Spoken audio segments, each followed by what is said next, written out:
Hi, and welcome to How to Be in the Spotlight with me, Rylan. My guest this episode is the actor and activist, Jameela Jamil. There's some bad language and also discussions around adult themes, including eating disorders. Here's Jameela.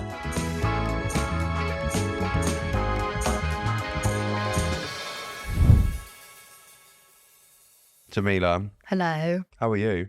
It's really nice to see you. I'm good. It's nice to see you as well. You look gorgeous. Oh, thank you. How are you doing? I'm all right, actually. Yeah. I'm all the better for seeing you because actually we had a little chat before we started and you're just milling about.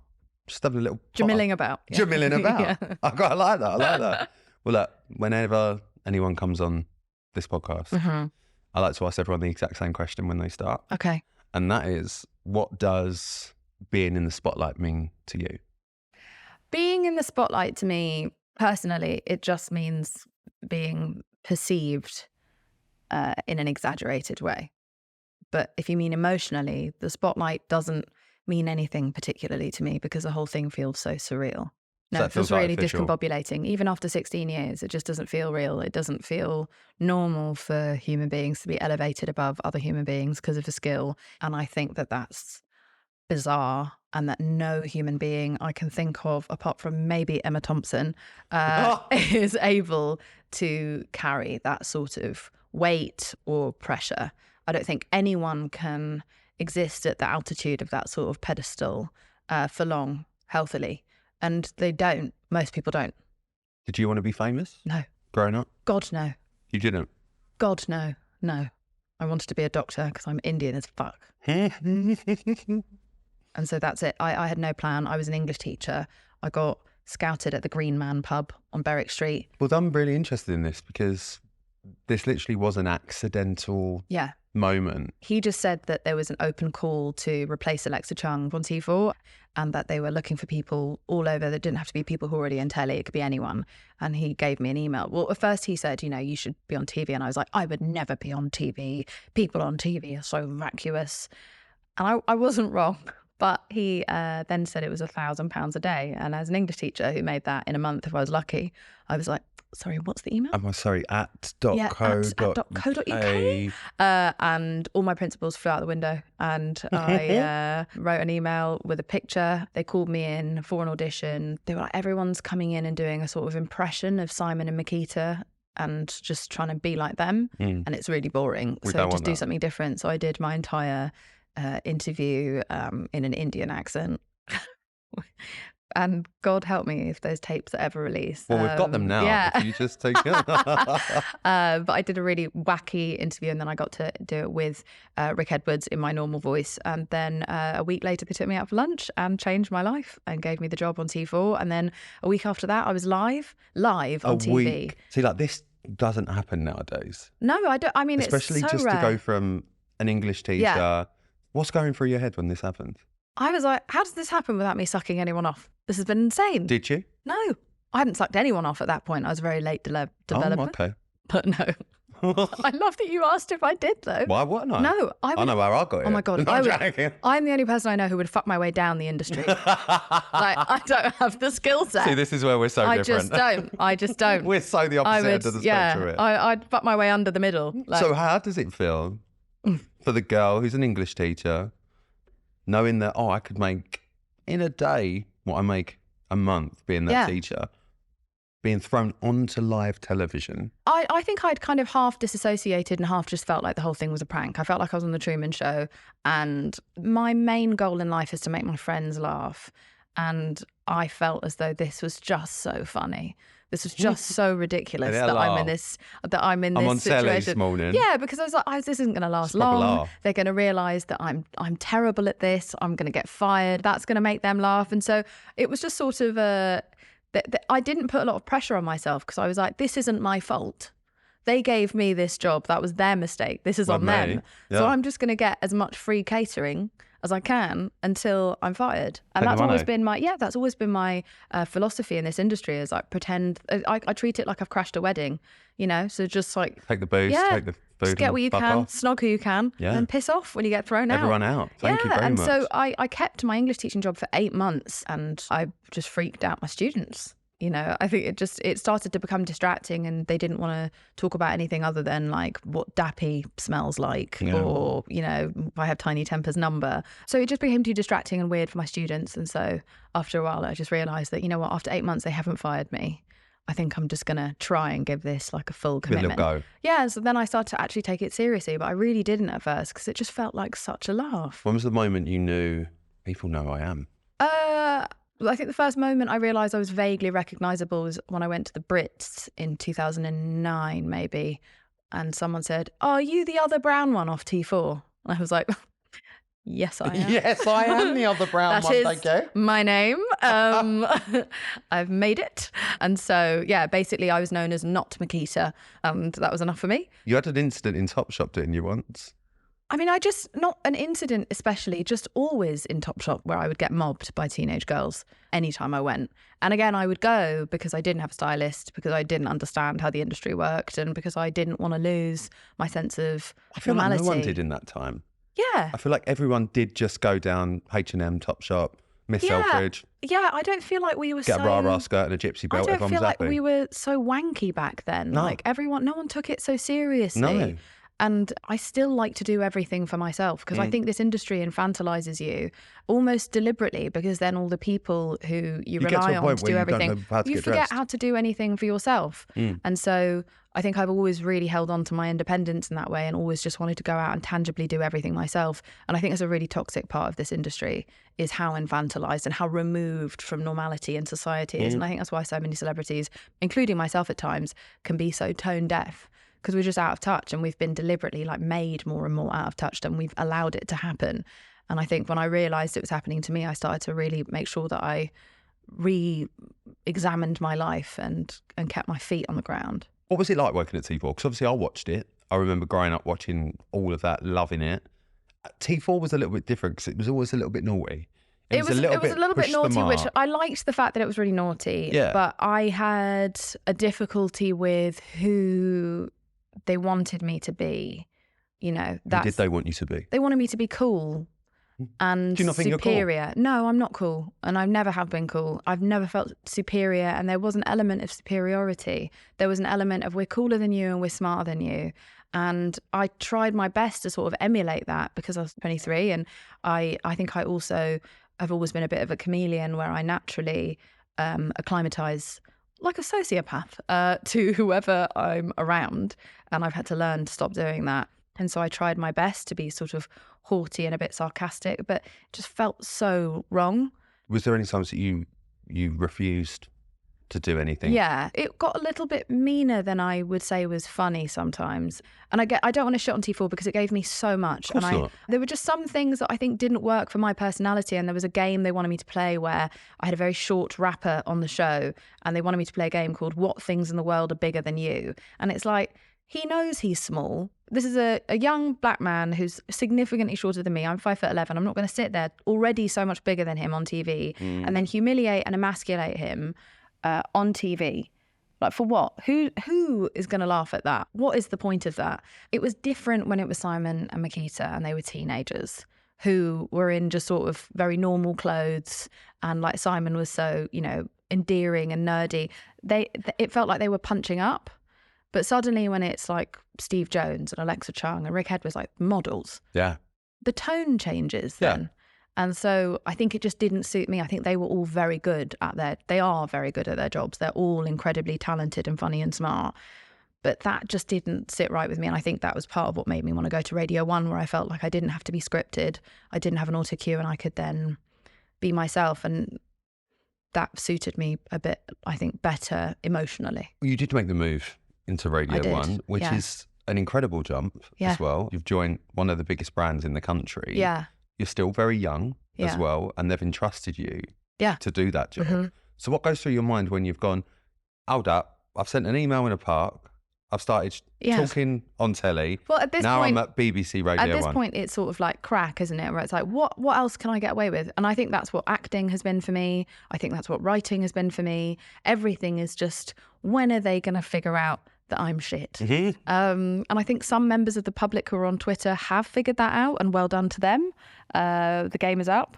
But generally, I think that's how it's felt, that I'm on a lifelong blag. And that doesn't come from a place of low self-esteem, I don't think. It just comes from a place of, I don't know if anyone belongs anywhere.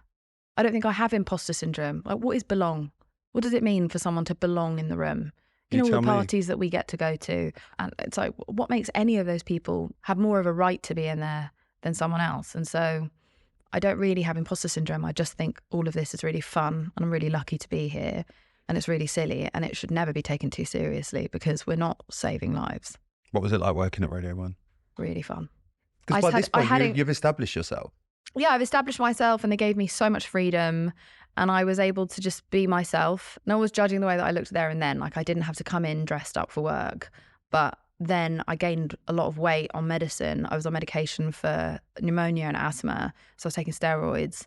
So I gained 3 stone and that someone photographed me leaving Radio 1 and I was significantly bigger than I had been before. And in that same week, it had been announced that I'd made history as the first woman to host the chart show solo in 60 years on air. And I'd gained like 200,000 or 300,000 listeners, which never happens when a host takes over a show. You always lose listeners. And rather than celebrate a woman's achievement, they just made fun of me for gaining 3 dress sizes. And that was really disappointing to me because I was like, fucking hell, like even when I'm on the radio, they're still looking and you can't see me, you still just need to know I'm thin over the airwaves. Like, that doesn't make any sense. What were the tabloids like with you around that time? Horrific. Really, can you remember really any headlines horrific. Or anything that really stuck with you?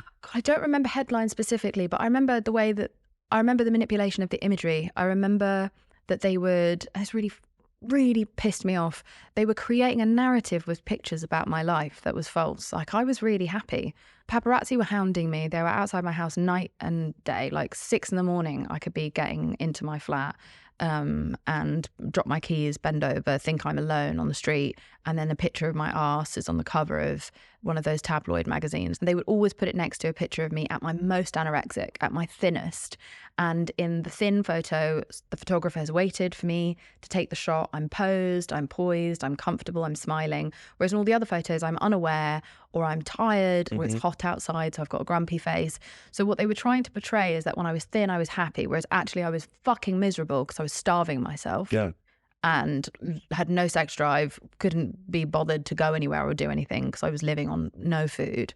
And actually, during the few years in which I gained weight, I was doing the best I'd ever done in my career. I was making history. I had plus size clothing lines that were selling out immediately. I was in love. I was having good sex. I was having loads of fun with my friends. In all the photos that were taken of me, it looks like I'm alone. I was always walking with my friends and my flatmates, but they isolated me in the photos to make me look like she's lonely and she's sad and she's unhappy now and she's unsuccessful because she's fat.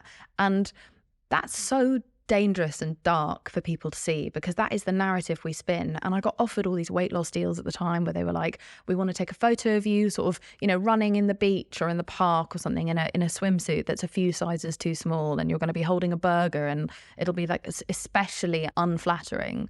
And then we'll get you a trainer and then in sort of whatever 6 weeks or 6 months we'll show off your new body. And like they offer good money for that sort of thing.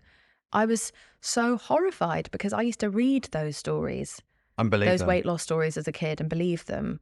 And now I'm on the inside of the machine and I can see how much bullshit it is. Do you think that contributed to you getting anorexia? Yeah, of course. Of course, there's multiple factors. There's multiple reasons people have eating disorders. I think mine was wanting to assimilate with other people and not stand out because I was already Indian and Pakistani in a majority white area and school. I had a family that were very fat phobic and I wanted to please them. And then everywhere I looked, it was hyper-normalized for people to skip meals and to look at bread as something to be afraid of. How did you feel at your smallest? Exhausted and terrified and like I was too big. I always felt like I was too big. Didn't matter if there were bed sores on me because my bones are digging into my bed. All I could see was fat in the mirror.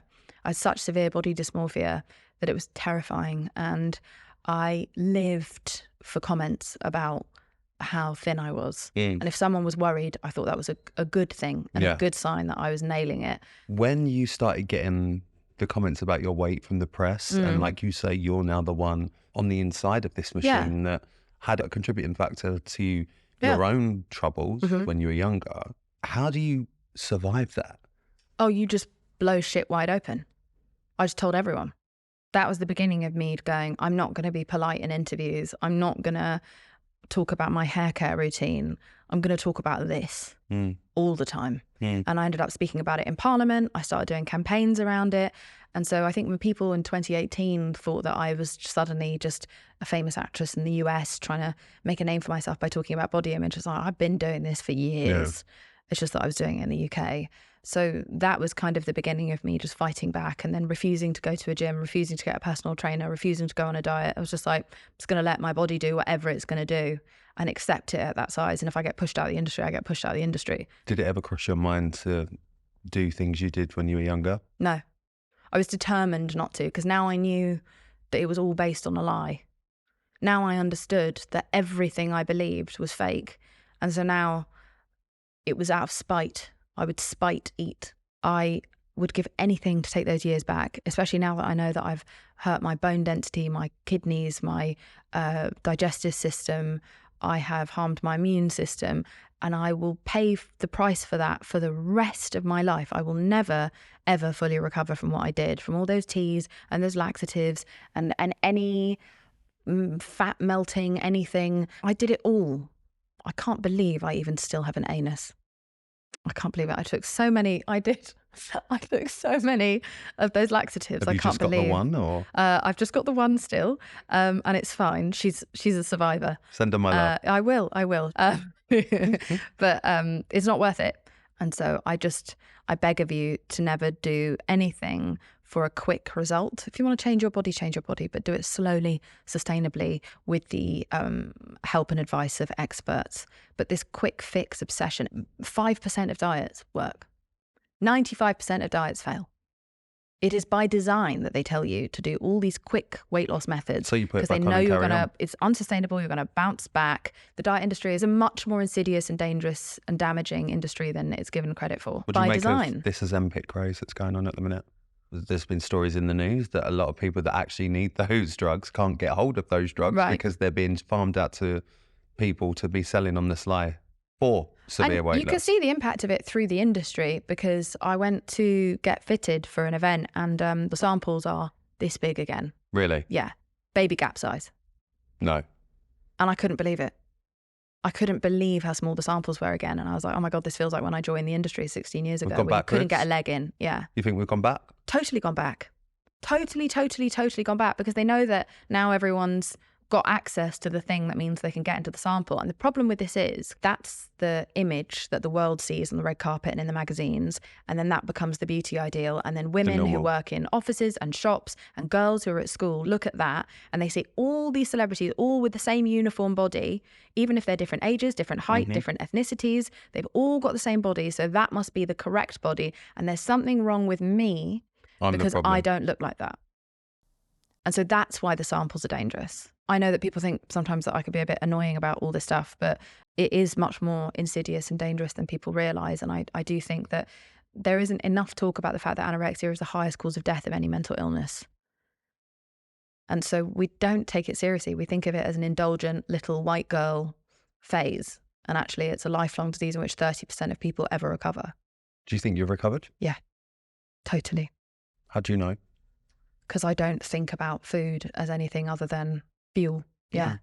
It's fuel, or it's pleasure, or it's something that's fun. And I eat sociably, and all my bad habits, I don't eat secretly. I don't feel guilty after I eat. I don't look in the mirror and see a different body to what I have. Yeah. I thought I would have body dysmorphia forever, but I've developed a realistic body image. And now when I try on outfits at fittings and they're too small, I just think, that's on the designer, that's not on me. Not my problem, yeah. It's not my fault. I used to think it was my fault.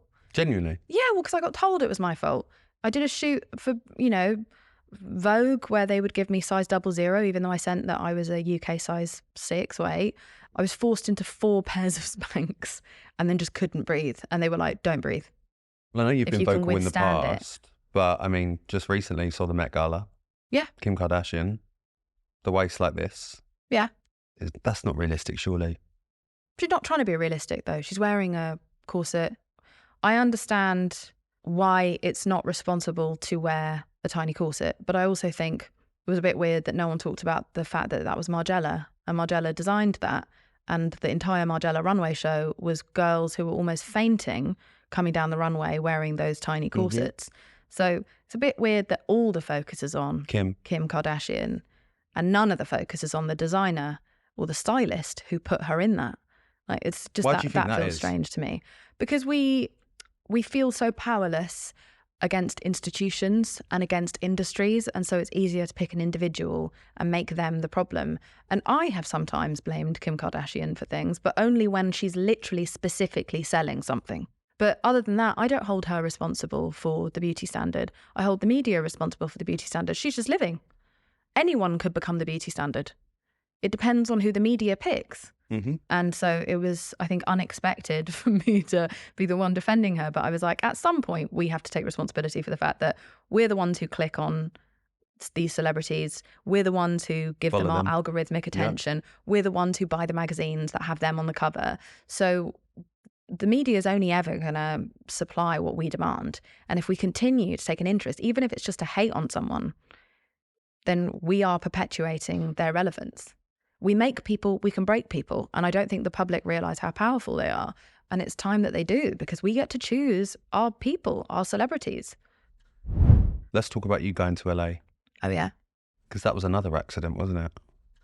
Yeah, as in, like, I wasn't supposed to become an actress. I just wanted to be a DJ and a writer. And I had a column with Cosmo about my LA life. And I thought I'd only be there for a year. It was supposed to be a gap year. And then I got a job as an actress, and it was a 7-year contract. And well, let's talk about The Good Place, because you auditioned for it thinking, I'm 100% not going to get this. Yeah. So there's zero pressure. Especially the first one. I was like, this is ridiculous. And then the second one, I started to get a bit nervous because I had to meet Mike Schur. And then by the third one, I had to sign a 7-year deal. And I was like, this is becoming very real. And it was very, very intense. Yeah. And I was still fairly sure I wasn't going to get it, but things were starting to feel a bit mad. And Mike Schur came into my waiting room before the audition and sat across the room and was just like, I was signing my contract. And he was like, I just wanted to come in to watch you sign your contract. And in the moment, I was like, this bloody man doesn't trust me to sign the contract. But it turns out that that's a superstition he has for when he already thinks he knows who's going to get the part. And it turned out he only submitted my tape. Oh, all really? All the people who were in it, he only submitted our tapes to the network as like, this is my cast. So it was actually really sweet that he came in. He knew before my third audition that I was what he was looking for, and that was very surreal. So LA life. LA life. Quite a lot of pressure, is it not? No. No? What do you mean? Is it a lot more pressure to live the LA life than it is the London life? No. No, I lived a very anonymous life. I'd done it once before, so I knew what to do and what not to do. I knew not to go to lots of events. I knew not to perpetuate that cycle and build a sort of cat and mouse thing with the paparazzi. I moved away from where the celebrities lived. I moved my mates over, who I'd known since I was 19. So it's just all English people. We had flatmates in a house together, me and James, and we largely just minded our business and stayed inside. If only I'd learned when I was inside to mind my business online, I would have been in less trouble. But generally, when it came to the LA life, I never got sucked into that. I'm not a nightlife girl. I don't drink, I don't smoke, I don't do drugs, I never have. So there was not a lot of room for me to fall into chaos there. And people just don't give a shit about who you are because they see celebrities all the time. It's much more of a thing, I think, in smaller cities. You just mentioned online. I mean, you have been vocal, let's be honest, babe. I don't know what you mean. About quite a lot of things. I don't know what you mean. I had a little look through the timeline. You're lying, I'll sue. That's why I'm so tired today, because I've been reading your entire Twitter history. Oh, God. Why are you so vocal online? Why don't you just think, fuck it, I've got a load of money, I've got a lovely job, I don't need the drama? Because it feels like a betrayal to my 12-year-old self to not tell the truth. And I just think she's judging me all the time. I think that I would be letting her down if I just let this shit slide and didn't say anything. And I do this for her and for the other little girls who remind me of her. this industry isn't something I ever banked on for myself, and so therefore it's okay if it goes away. I've had a lovely time. I have way exceeded my own expectations of what I thought I was going to get away with. I thought this was going to be 4 weeks maximum, and it's been 16 years and I'm still here. And I got to be in a film with The Rock and Keanu Reeves and Kevin Hart. I did Marvel. I did The Good Place. I had a radio show on Radio 1. My cup is full. And so I don't think I've ever had anything to lose, as much as I would lose respect for myself if I just looked the other way. See, that's interesting to me, you saying you think that you wouldn't have anything to lose when all of those things that you've just listed, I'd guess that at least 90% of people would be so frightened to drop. No, and I don't mean to sound callous. Lose that. I don't mean to sound callous with I it don't think at you all, do. because I really loved all of those things that I did, but I consider them a privilege, not a right. I was like, this is something that I'm lucky to get to do for as long as I get to do it, but I want to show up as me. I want to do this with integrity as much as I can. It's difficult to ever exist with full integrity in such a ridiculous industry. Do you feel partly that you're like that because you're part of said industry? No, because I was chatting shit about this industry since I was 19. So this is always, look, you being that person is not part of the entertainment job. That is who you are. That's who I am. And I think I just never lost that. And I think that shines through. I don't think people think, oh, she's just fucking piping up for the sake of piping up. I think it's very authentic of you. I think some people did, but I think I wore them down. Yeah, babe, like a stone on the floor. Getting run over constantly. And by the way, why should anyone trust me? Why should anyone ever believe in my intentions? Why should I? When all celebrities do is let people down. Why should I trust you then? You shouldn't. You should never trust another famous person. So you can choose whether or not to engage with what I say and then do the research for yourself. All I'm ever doing is I'm never saying to anyone, believe me. I'm saying I'm inviting you to look a little bit deeper into this conversation. So that's all I'm ever trying to do. And I think I get positioned, especially because I'm a woman, as if I'm telling everyone what to do and I'm finger wagging. And part of that is down to the fact that I struggled with tone for quite a long time. I spoke in a way that I thought was funny because it was funny in my head, but in black and white in writing, not as funny. And I said some very rude things to very famous political figures. For example? I said that Lawrence Fox looks like a freshly wanked cock, and I regret that. Okay. Why do you regret that? Because I think while it was poetic, it was rude, and I shouldn't have, with this platform of my size, have sunk to the level of speaking to anyone else like that. Because then I've immediately removed the actual point of the conversation. And actually, it's the people I disagree with who I most need to engage with. And my being rude and speaking in a really immature, callous and disgusting way. It's playground. It's playground, but it also means that why on earth would they take me seriously? Why on earth would they want to engage with me? If I show them no empathy, why would they show me empathy? Well, this leads me very nicely on to talking about, you then suddenly got a platform. You then suddenly got people listening to you, and actually quite a few people hanging on your words, you know, fans, shall we say. Yeah, but it happened so suddenly. I'd been tweeting for years. I know you had. And no one paid any mind, but post Me Too movement, suddenly we wanted to hear what women had to say. Absolutely, and rightly so. Yes. Rightly so. So now you've got that platform, and it's been pretty well documented, some of your tweets, some of your opinions. But by the way, can I just talk about how annoying it is that only my moments in which I have been inappropriate, like in my language, or only my divisive moments, whereas I have had 90% peaceful, loving, positive output. Absolutely. And none of that has picked up any headlines. And nothing I got right, speaking in Congress, like fighting for the rights of children, fighting for the rights of women, none of that gets picked up. But I really recognize my carbon footprint, though, in the way that people talk to each other online. I don't think I'm responsible for it, but I think I was part of that culture that was like, you can fuck off and you can fuck off. Is there anything you regret? Yes, I regret speaking in the way that I've spoken. I regret condescending to people who had different opinions to me. I regret speaking without all the facts. I regret being pulled into the cultish behaviour of liberals, where we think everyone else is stupid because they're just a product of their environment, and they have a different experience and a different perspective. I understand why people get so angry, but I think the way that we've gone about things, including me, has been incredibly unhelpful and has only pushed us all further apart. And so I hugely regret the way that I've spoken. I have reformed for years now. I've really, really worked on my delivery and my tone and my empathy for other people and for their alternative experience and outlook, and understood that so much of hatred comes from fear. And I regret that I fed into the stereotype of a brown woman being, loud and aggressive. I'm frustrated that I did that. I just didn't really realise. It's so surreal when it's online. It doesn't feel real. I couldn't see all those people in front of me listening to me. If I was standing up speaking in front of a crowd of 3.8 million people, I'd probably mind my manners. Of course. But I was just alone in my room with PMS. And I also recognised that I got, in some ways, very celebrated for speaking like that. Very. And I was, on the cover of Vogue for my, powerful form of activism, and I was one of Time magazine's 25 most influential people. People were watching that, and there were headlines like Jameela Jamil's the feminist hero we need, which is not true. Isn't it? It's not true. No, I've always called myself a feminist in progress. Like, I'm just always learning and I'm updating with everyone else. No one is an authority on anything.